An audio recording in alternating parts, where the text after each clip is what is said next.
Is it all about cost savings though? No, it's not for the people that use it. Absolutely no.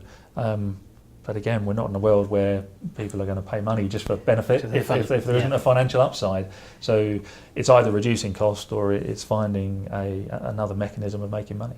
There's another client of ours, a relatively small organisation, that deployed the Microsoft platform for telephony, only a few hundred users, and every election period they sublet some space, and there's the Liberal Democrats at more than one of the last few election campaigns have rented space, rented phones in effect that hang off of Microsoft, and on a very flexible nature they increase the scale of what it can do, and they have anywhere between 50 and 100 people ad hoc sat in a big room, just providing that telephone campaign capability. Running the whole campaign from this organisation. Yeah. And so for them it was an extra, once they could deploy the technology to deliver what they needed to deliver, and there's an immediate kind of cost evaluation to go through for them, but it then gave them a platform that they could scale up and scale down very, very flexibly, which enabled them to make some money and provide extra services.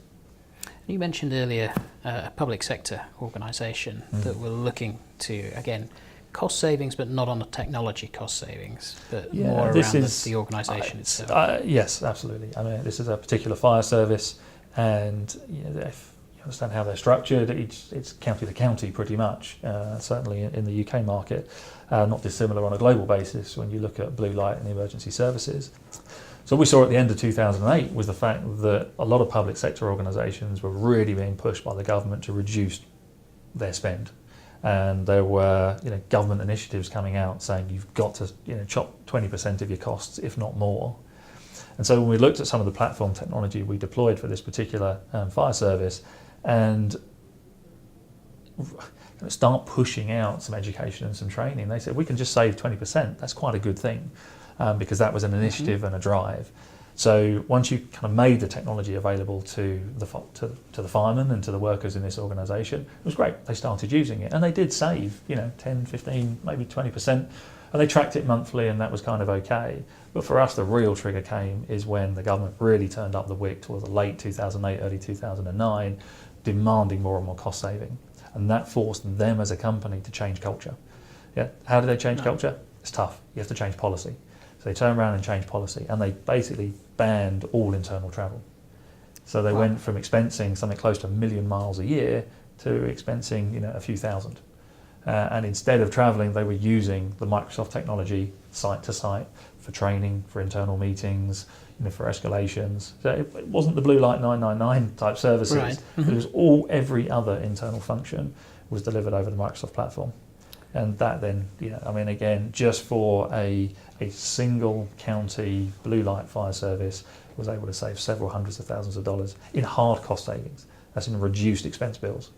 Yeah, and let alone the efficiencies of not having people travelling. Absolutely, yeah. Yeah. We did a case study on it, and it was quite nice. We just focused on the hard cost savings, knowing that organisations find it tough to quantify soft savings, and they came back to us and said, no, you need to include this as well. But they did recognise it. So that's quite considerable then. So, but it's not, in terms of public sector and cost savings, I mean, that's quite a known entity in these times of austerity, etc. But how about addressing some of the other demands? I look at sort of healthcare and some of those sectors at the moment where accessibility is quite a key thing, and actually making people available with limited resource. You can't invest in the resource. Are there some examples where the technology can actually help there? Yeah, yes, absolutely. And it's, when you look at what is now available across the country and across the world, really, in terms of how consumers / patients / the people interact with businesses, organisations and government bodies for receiving services, it's certainly changing and moving at quite a pace. You combine that with the earlier comment around big assumption of connectivity. Individuals have got smartphones. There's generations of people that only know how to operate, virtually. They find it quite hard to have a conversation in person. And so with the technology that's available from Microsoft, deployed and configured by modality, perhaps with a layer of custom development or some of our products that allow it to extend the capability of what you would expect to get from Skype for Business in an organisation to individuals out there in the community. So all of a sudden you have a very commonly accessible platform inside the organisation, available on a point-to-point basis with people out there in the community.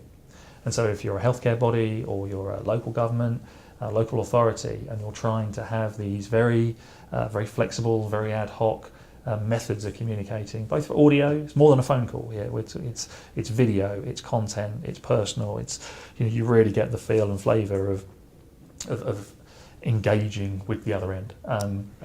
And that's what we've seen quite dramatically, and that's what we've been developing and working on with a number of trusts.